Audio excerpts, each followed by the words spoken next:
Welcome to OverKing. This is going to be a top 10 list on the heroes you should play if you can't aim. Be it through disability or preferences with controllers, or maybe you just lack finesse with a mouse. For one reason or another, you're looking to play characters that don't actually require aim. Yet this is a first-person shooter. Of course, to some degree, you are going to need to learn how to aim at least a little bit.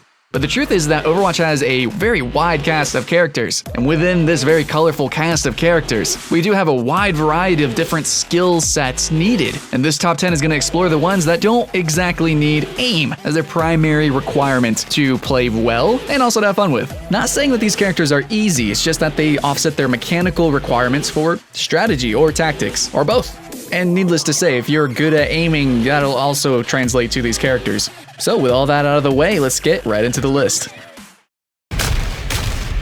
Okay, so we're gonna start the list with an offense hero, surprisingly enough, and that's gonna be Reaper. And don't worry guys, don't be spooked out by him. He is a little bit creepy, but he's actually really easy to utilize. You just gotta learn positioning. That's basically what his entire kit is focused on as well. He does have a invulnerability skill to get in and out of situations, as well as a freaking teleport. It's not the longest teleport in the world, but it's a really big skill for him to utilize in order to flank around, because that's his job. That's what he does. That's his role. He's a flanking, aggressive offense hero. But unlike Tracer, he's low speed, low agility, so you don't have any skills that's really gonna disrupt your aim yourself. Pretty straightforward, just get behind people, mouse button 1. You've got a large spread, which yeah, it does reduce his range, but then again, he's focused on positioning, so position. High ammo count, super fast reload speed, and he's got a non-aimed ultimate, which is AoE damage. So all in all, for an offense hero, he actually doesn't take that much aiming skill. So even though for his role, he entirely focuses on aim to be successful, his entire kit makes that job as easy as possible.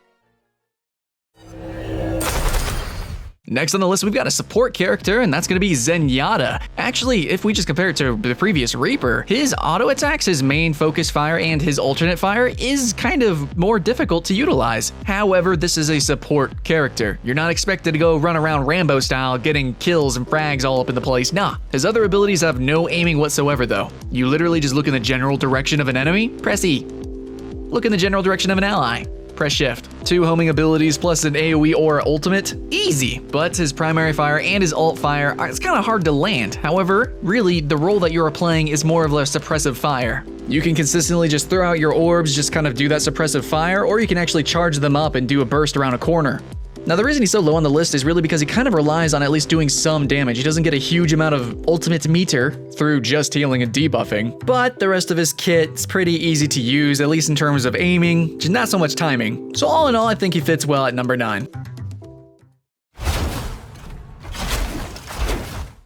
Alright guys, coming up next we've got REINHARDT. This big hulking suit of armor actually requires a little bit of finesse. I mean, not as much as like over half the cast and crew of Overwatch, but for a melee character which you would expect to be very easy to aim with, his entire kit does consist of skill shower aimed abilities. I mean, even his shield, you have to at least look in the general direction. His E shoots off like this rocket wave thing, though honestly it travels so slow it's really more an issue of timing than aim, but you still have to technically aim it. He's also got this charge on a shift, but you can't even use your mouse to aim that, you gotta use the arrow keys, so still more of a positioning and timing thing. And his melee is really forgiving, significantly more so than any other characters. Like seriously, it don't even have to be on the screen sometimes. But all in all, his entire kit does consist of aimed abilities. I mean, his ultimate is even a cone. Yeah, it's not just full on AoE like Reaper. So yeah, because he does require at least a little bit of aiming, we put him at number 8.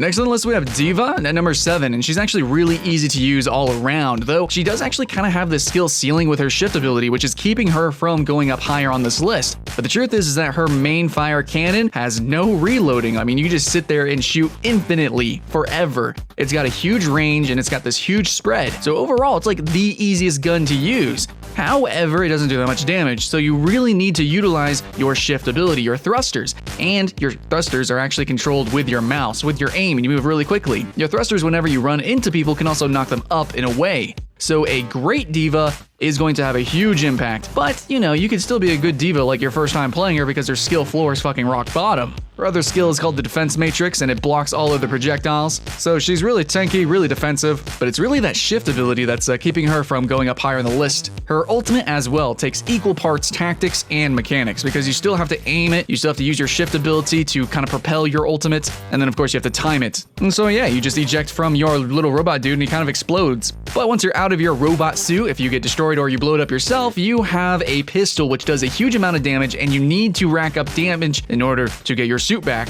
She actually has 2 ult meters, one to summon the robot and the other to blow it up. So unless you just suicide, you need to reliably hit with the pistol, which is actually pretty difficult. But for 90% of your gameplay, it's pretty much face roll, at least in terms of aiming. So that's why she's at number 7.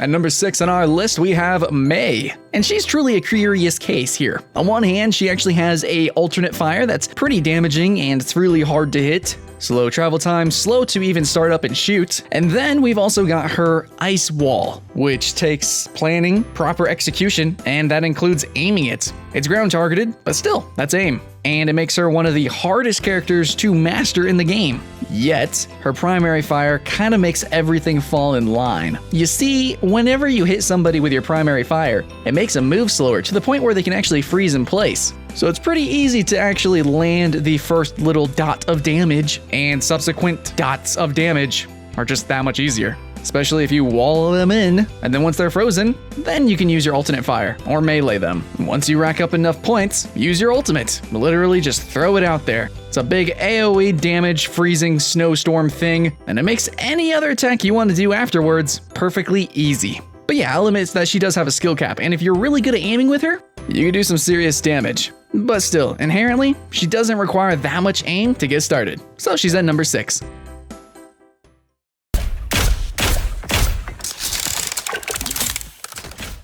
Halfway on the list, we have TORBJÖRN, and this guy, I think a lot of people would do a knee-jerk reaction, put him a little bit higher because he doesn't really require too much aiming skill, like at all, if you just think about his turret. But the truth is to get his turret to level 3, you actually have to kill people, you have to participate in fights at least. So you are going to be aiming and shooting and participating a good little bit with just your primary and secondary fire of your rivet gun, which shoots out like these molten bolts or whatever. You have a shotgun, secondary fire, and a single bolt primary fire. They're actually really difficult to use.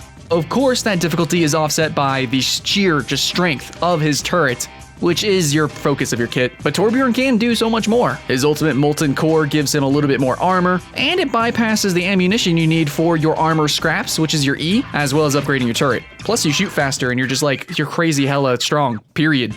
So TORBJÖRN's potential is definitely bigger than just his turret, but absolutely it does focus around the turret. So we're gonna put him halfway on the list, number 5. If you're a new player, just slap down the turret, sip on some tea, chillax and have fun.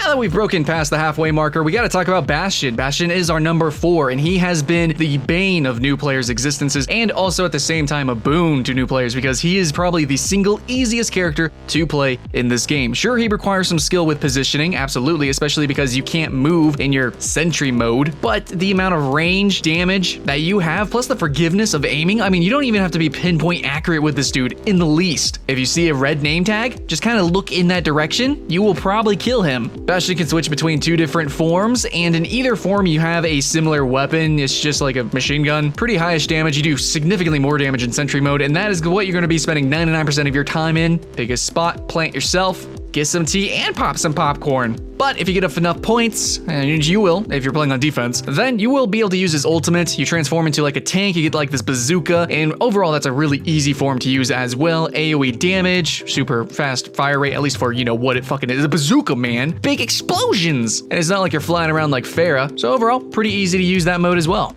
Bastion. Literally playing a turret.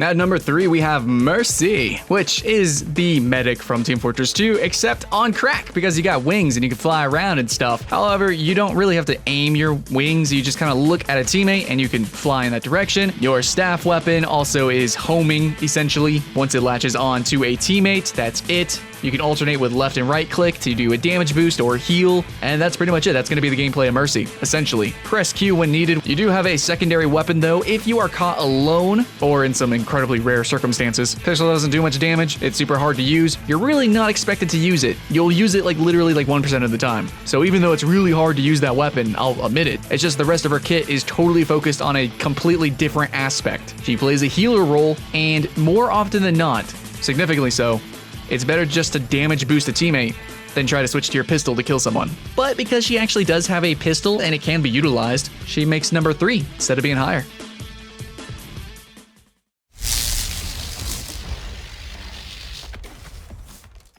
Okay, coming in second place is Winston, our favorite gorilla. We love going bananas with the dude, but honestly, he's really easy to play mechanically, at least in terms of aiming. His primary fire actually latches onto whoever's nearby, basically. I mean, you kind of have to aim at them, sort of, kind of, but it just homes in, man. It just bzz, bzz. And then you do have a leap, and this is probably why I wouldn't put him number 1, because the leap can actually make it kind of hard to aim, even if you have a homing lightning attack. If you're leaping past somebody like a ferret in midair, it could be kind of awkward, and you're meant to be played as a tank, as somebody very aggressive, somebody who is going either behind the lines or jumping right back in your team and defending them, so things can get kind of hectic. And with that in mind, even if you have homing attacks, it can be a little bit ridiculous. Your ultimate does make you go berserk, so you're going to be leaping all over the place because you do have a refreshed cooldown on your shift ability, and you're also meleeing. And just like Reinhardt, the melee is super easy to use, much cleave, so melee. But also to parallel Reinhardt, your shield, then you don't even have to aim it at all. You just drop it in place. It's a dome, no aim required. But because of how fast-paced and aggressive the gameplay is with Winston, even though he takes 0 aim skill, just keeping your orientation is somewhat of a concern.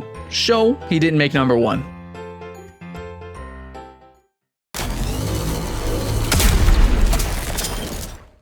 And now we finally made it to number 1 on a top 10 heroes to play if you can't aim. And it's gotta be SYMMETRA. Now already, I know the SYMMETRA mains are kind of clenching up. They're thinking, but that right click, sir. Her alt fire is really hard to hit and land. And I'll honestly say that, yeah, but I believe it's so hard to use that it's just not really meant to be utilized in a fast-paced environment. I mean, going against a Tracer, there's almost no way that you're gonna land it. Absolutely though, there is that skill ceiling where you could play her CQC, jump on someone's face with a fully charged alt fire, and that will do some damage. But really, the way it's meant to be used is as a very long-ranged bunker buster, countering shields, sieges. It's not meant to be used as a normal fast-paced aiming tool. Other than that, her primary fire works just like Winston's lightning. It homes in on somebody nearby, does increasing damage over time, and she's also played as a support, so keep that in mind. She's not meant to be the main damage dealer. Her ultimate spawns a teleporter for the team. Her E is very similar to ZENYATTA's Orb of Harmony, where you just kind of look at the direction with a teammate and you apply shields to them. Not hard at all. And then a very large part of her kit is actually maintaining turrets. Unlike TORBJÖRN, where it's just one turret, you have tons of turrets. Turrets everywhere! So yeah, she only has 1 skill shot, and it's not meant to be used as a usual skill shot.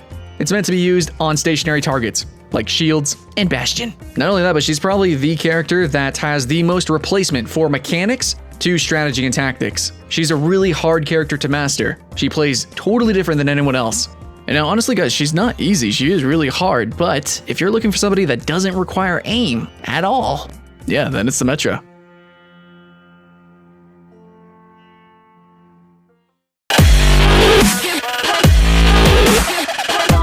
Well, now that the list is done, you guys can definitely argue in the comments below who should have been on this list, who should not be, etc, etc. But hopefully you had fun with the video, and maybe it was a little bit educational. That's our goal. Go to OverKing.com if you actually want to be further educated on Overwatch. Map and game type guides, hero guides, general tips and tricks, and generally just like awesome Overwatch content. Like and subscribe to the YouTube channel if you want to keep seeing videos like this, and we will see you again next time.